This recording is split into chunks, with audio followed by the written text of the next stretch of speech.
Cougs House 2026's Keisean Henderson dominates Elite 11, but doesn't take home MVP honors somehow.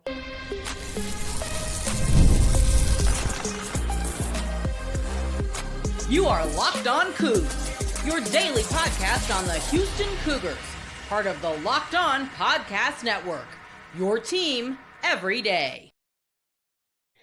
Welcome to Locked On Cougs Daily Podcast about your Houston Cougars. I'm your host, Houston-born teacher and coach Parker Ainsworth. And whether you're a Houston fan or just a hater who came to stop by, thank you for making Locked On Cougs your first listen of the day. As an everydayer that you are, be sure to make it your first listen each and every day here at Locked On Cougs. If you want to join the conversation but you don't know what to say, tell us if you use that Thursday off into a Friday for a 4-day weekend, or did you just take the extra day to kind of take some rest and relaxation?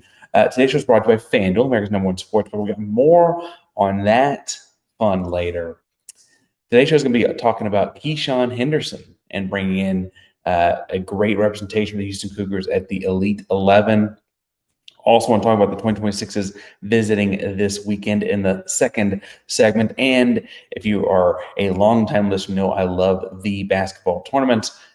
Forever Cougs are back in that. I want to thought experiment through some roster options and things like that in the third and final segment as well. But first, foremost, we got Keisean Henderson lighting it up at Elite 11.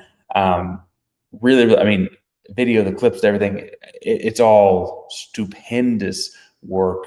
24/7 gave him the Alpha Dog Award or like the top performer on the first 2 days of the 3-day event. Elite 11, for the folks that don't know, is a like high-end recruiting quarterback deal that they start off with regions and states and then work their way to states and then work their way to a national 11 quarterback combine of sorts with 7-on-7 receivers and stuff like that out there as well. To go through all kinds of coaching and skills and training and eyes on them. And Keisean's one of about half of the group that was committed. He is the only one committed to a Big 12 school, I believe. And it just outstanding performance. Really, like I said, Alpha Dog from 24/7 to the 3 days. On3 gave him player of the day on day 2. And we know On3 hates the Big 12 kind of guys. I say that. They're one of the ones that locked on Big 12. I think it was a squad we talked one time about how they typically will knock a guy once he comes to a Big 12 school, even if he's got SEC offers or whatever. But old news. I thought it was interesting. The On3 write-up gave him as much credence as they did. Said he had the highest upside of any of the 11 people at the Elite 11 finalists. The trajectory continues to just skyrocket upwards. I've said before, and I'll say it again, one of my favorite things about Keisean Henderson's game is that he proves me wrong. When he was a 2026 kid as a sophomore, listed as an athlete, I was like, hey, he'll come in, he'll play receiver at first, then move him to quarterback over the course of time. It'll be what A&M did with Ryan Tannehill. Tannehill ended up being a top 10 pick in the NFL draft. That doesn't mean he never plays quarterback, but that's just kind of where I see his development as a sophomore.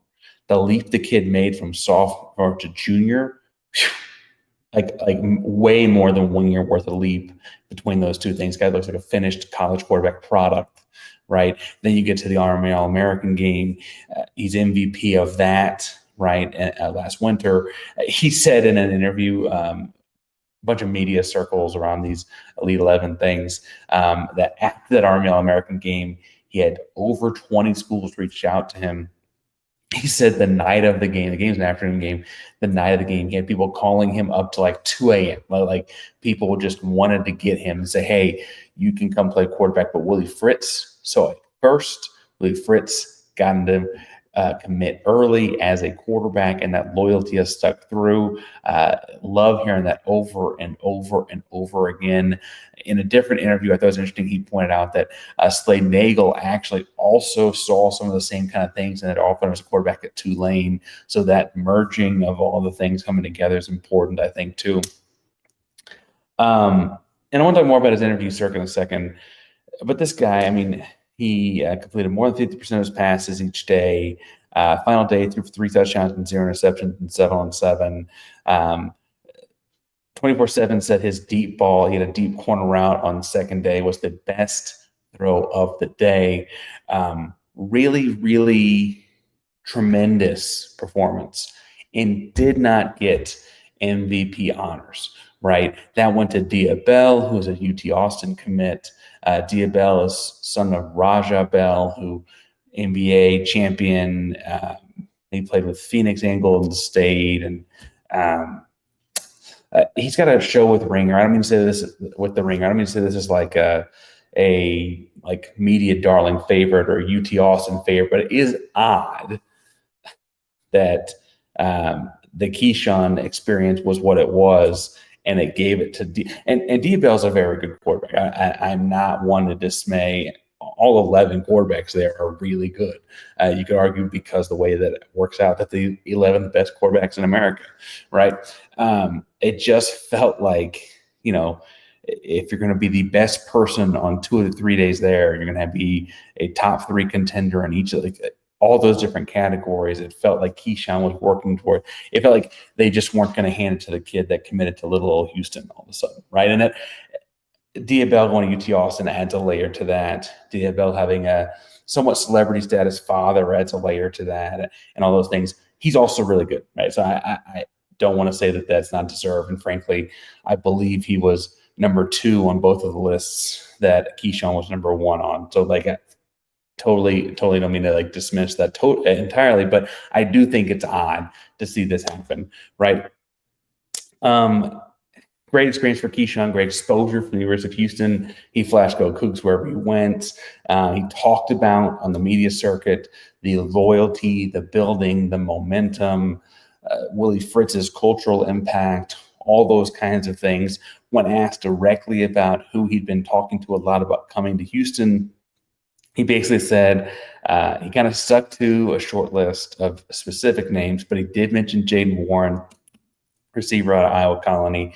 He did mention Paris Melvin, the athlete we've talked some about on this show.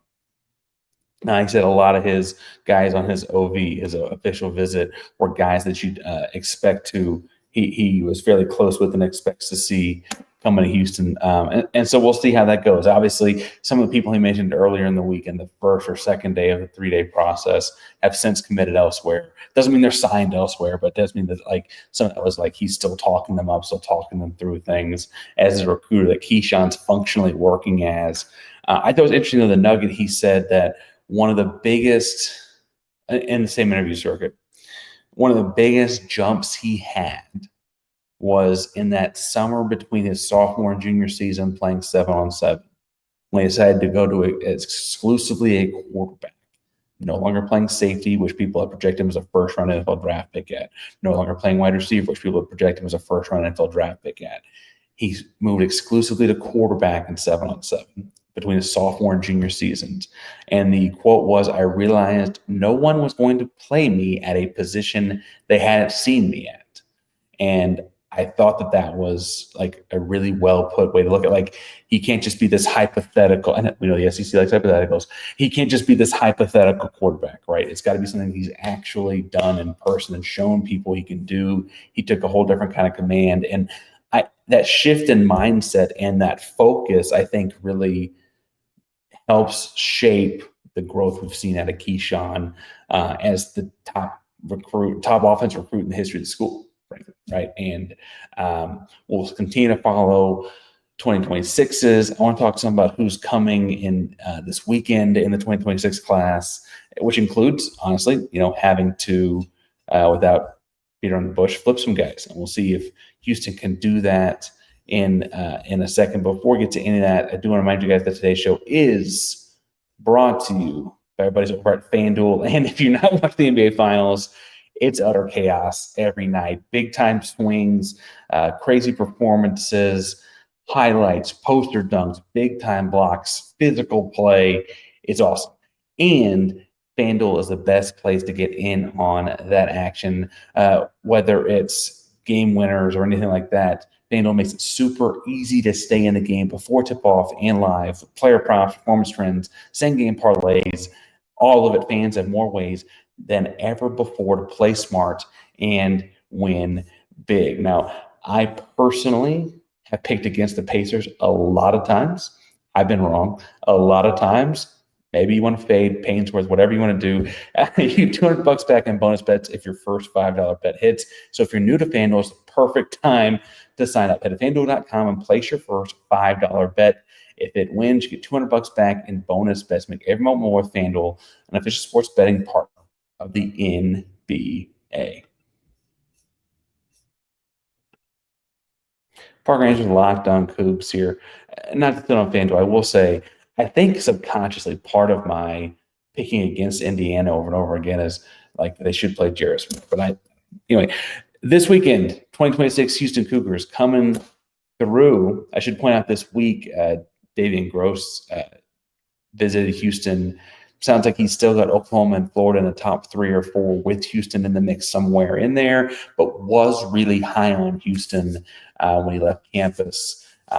Also the kind of guy that Keisean Henderson is in constant contact communication with. He's a 5-star receiver and like a game-changing program changer as much as a receiver can be.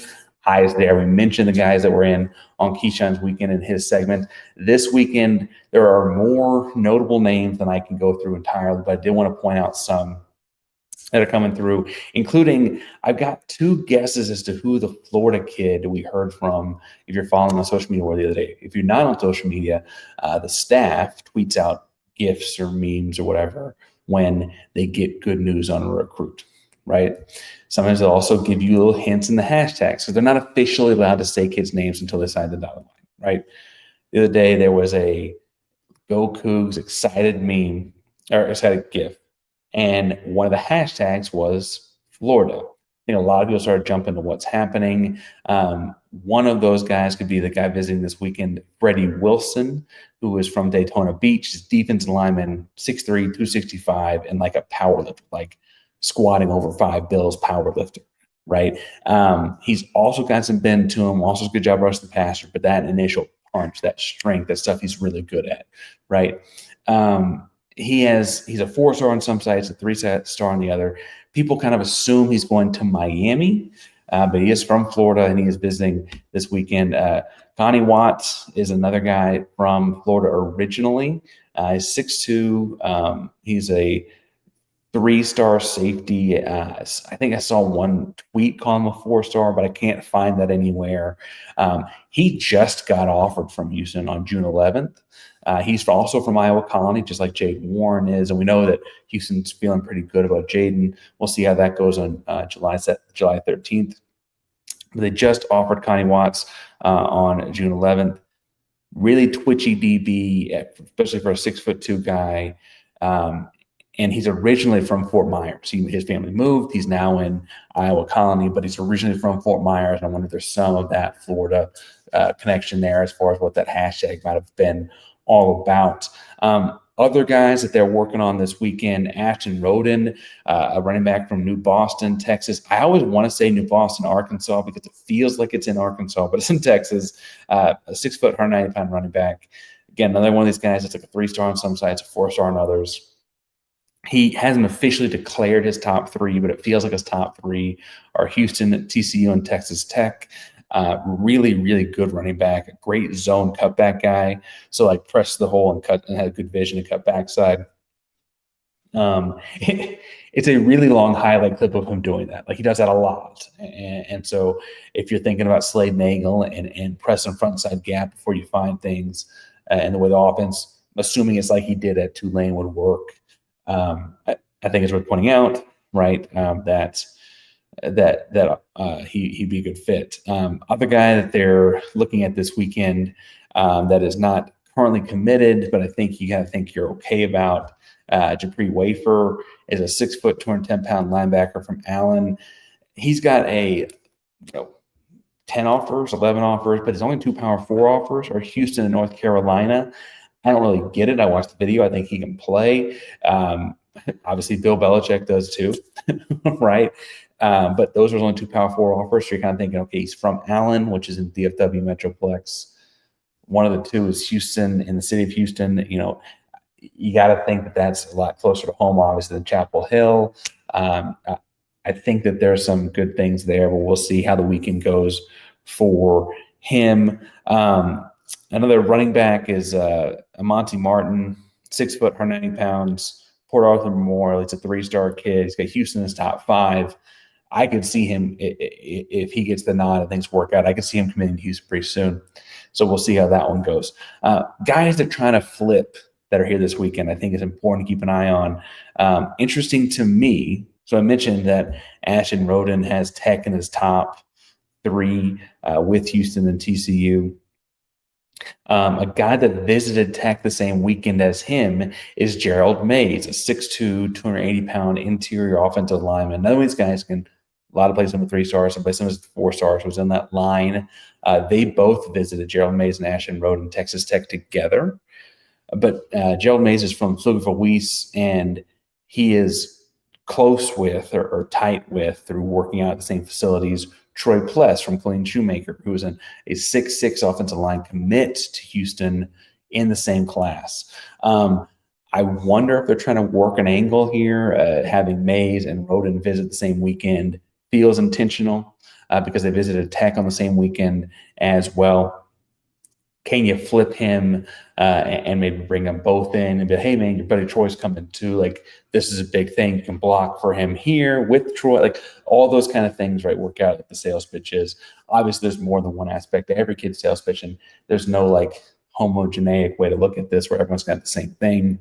But I do think that you'll see some momentum there to try and flip Gerald Mays. Would not surprise me if he and Ashton ROWDEN ended up at the same place. Currently, Mays being committed to Tech makes that probably the favorite, but I can see them moving somewhat together. Another flip that's interesting, you wouldn't think would be a challenging flip for Houston, Dejon Gaines. He's a safety from Tulsa Union, and he's committed to stay in the city of Tulsa and play for the University of Tulsa. And he's got, like, a number of Power 4 offers.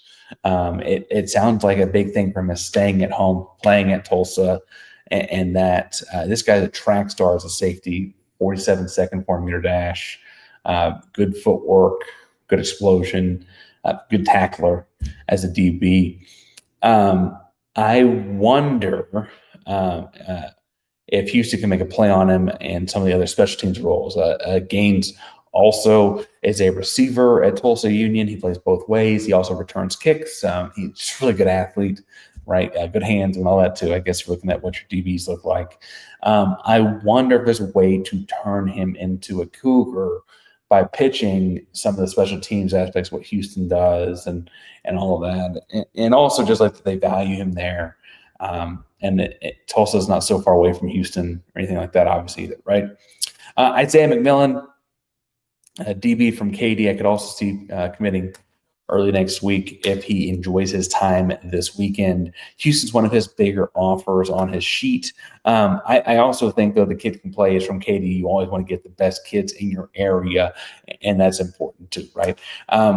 There will be more people come through this weekend than I can mention a single segment here.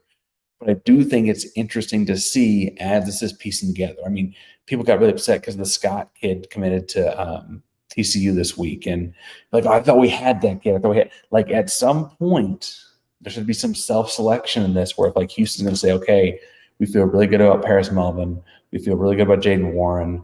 We feel good about Davian Gross. You're starting to add up your receivers. And it's like, okay, at most 5 receivers on the field at a time, right? We got to start putting our time allocations, our resources in other places. So seeing how this class shapes together when it's got the potential because of Keisean Henderson to be such a transformative class for the program, it is interesting to see how the layers start to build and fall on top of one another. Because I do think that we're working towards something pretty special here.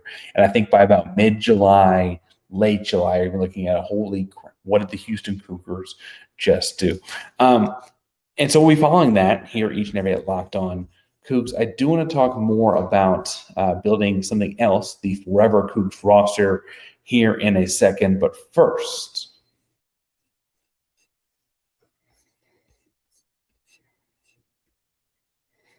Parker Rangers Locked on Cougs here, talking all things Houston Cougars. And in this segment, we're talking about the Forever Cougs, who are playing in the basketball tournament for a second consecutive year. Now, I do want to say, if you're a longtime listener, this first part's going to feel a little boring, but I do want to explain what the basketball tournament is, because I thoroughly enjoyed last summer when Houston had a team in it as well. So the basketball tournament started over a decade ago at this point, and it's an open invitation, single elimination tournament, played in the summertime.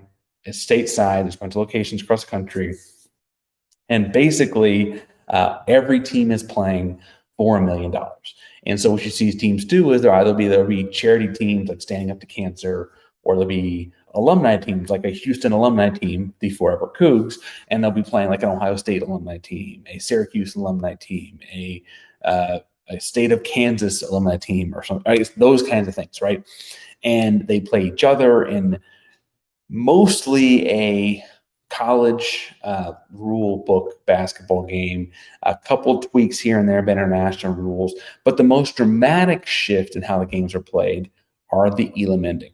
So the fourth quarter is 4 minutes shorter than the other 3 10-minute quarters. And then at that marker, right, they take the leading team score and they add 7.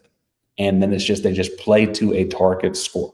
Right now, that's in large part to deter people from fouling, to get to like, you make 2, I make 3, I win the possession exchange by 1. Because if you're playing to a target score, they get 2, 2, 2, 2, 2, they're going to get it right. And so it deters that. It also, for what it's worth, like kind of leads to you end up ending the game on a make. Even if it's a free throw, you have to end the game on a make, right? And so that's exciting in and of itself. There's no overtime. So the game, games could go on forever because no one can score, I guess, but there's no overtime. It's an exciting game. It's an exciting product. And last year's Forever Cougs team, led by Rob Gray, took the Houston Cougars, the former Cougs, the Forever Cougs, all the way to the championship of the tournament in their first year in it, right? And so it's an exciting time. It's a fun tournament. Houston's so late to joining this year. I don't think they'll get to host. Last year, they hosted games in the Fertitta Center, though. I'd imagine, just on geography, Houston tries to get into the Wichita Regional this year, but we'll see. The more fun prospect of this, though, is finding out who's on the team. And as of the recording of this podcast, which is late on a Thursday night, we don't have names for that yet, but we can start to put together what we think is going to be in it. Truthfully, the thing that was fun about this for me last year, why I had so much fun watching it last year, was it finally made a little bit of sense when you started seeing people you enjoyed rooting for before playing the tournament, right? Because when I'm out here watching a random old Kansas team and a random old Michigan team, it didn't do anything for me. It's like, okay, there's nothing else on, I just put it on, right? But suddenly when Houston Cougar alumni were involved, it became almost like appointment viewing. And it was exciting. It was exhilarating. It helped that they were good. But it's this nostalgic factor where you're like rooting for people you used to watch play. So Rob Gray was exhilarating. I mean, guy's still a bucket, obviously. I'd imagine he's on the team again this year. And I imagine he is, frankly, a leader and a starter on the team this year. Rob Gray is currently playing, I want to say I saw it was Spain, but I'll double check that if he officially says he's on the roster. The biggest stipulation for if guys can or can't play in this is actually not on the basketball tournament. It's typically about their other basketball contracts. Like NBA guys will have things written in their contract saying, if you're a full-time NBA guy, not a G League guy or whatever, you can't be doing this kind of stuff, right? Certain European leagues have the same time as saying, hey, you can't leave to go do that, right, or whatever. I imagine if he can play, though, Rob Gray will play. I also think Galen will play, Galen Robinson. Obviously, there's the godfather aspect of him being on the team culturally. He is a G League player. He had some two-way work with the New Orleans Pelicans last year, but I don't think that would deter him from being able to do this. The biggest reason he didn't do this a year ago, it sounds like, was he's playing at some international deal in China, and you got to go play in that to make guaranteed money versus playing this because you get money for winning in this, right? So he was over there. I was looking at some other people to add. Last year, Fabian White was a stud in this. He was late to the tournament. He had missed the first 2 games, I believe, because of some international basketball. But once he got to it, he was one of the best players on the floor every time he stepped on it. I also think that Josh Carlton will be really good at this, so we'll see if he can make the roster this year. You need some size. Last year when Houston got the championship game, they ran into Jared Sullinger and the Ohio State team, and that was kind of the deciding factors. They didn't want to match up with him from a size perspective. Fabian's a little thin in the pants, and that guy just not quite as big and all that. I also wonder if Devin Davis could come into this, and that I think would be my starting 5. I could have Galen, Rob, Devin, Fabian, and Josh Carlton. I think that's my starting 5 I'd want on the floor of guys that are still in playing age and shape. They can make an impact in this. I would also look at Corey Davis. Corey Davis is playing internationally right now, and I think he'd be pretty impactful in this from a point guard perspective. I think got to look in. Can you bring in Armani Brooks? Last year, Wes Van Beck played a big role in this team because of his shooting. Armani starting off the bench, 6-man, whatever. A guy that can space the floor like that would be lethal in this, what is only somewhat more organized than pickup level basketball between guys playing professionally, right? Talk some about Devontae Pollard, Justin Gorham, a lot of different sized athletes coming off your bench here. Damian Dotson, be a good option. Downright Knowles, I thought was interesting. I was looking at guys who'd be in playing age at over 6'8". And I guess Dan Redson only 6'9". But when you look at those sized guys, who could you bring in? I don't think I shouldn't say this. It would be really cool if Ryan Elvin could make it to play in this thing. But if it's not going to be in Houston, I worry about his commitment to coaching. Frankly, the University of Houston, will they have time to go do all that? Last year, the Deaky, DeJon Giroux, was going to be involved. Deke, though, was then given a G League and 2-way contract and also had to play in the Summer League with the Memphis Grizzlies, and the Summer League overlapped, and he couldn't make it, right? So I don't know what his status will be. If he's still a Summer League type guy, he probably doesn't get to go, right? Quentin Grimes, for instance, his NBA contract would never let him play in this. I wonder if you could see a Malik Wilson just finished the University of Houston. I don't think you'll see Javier or Jawan. I think LJ will be on an NBA team.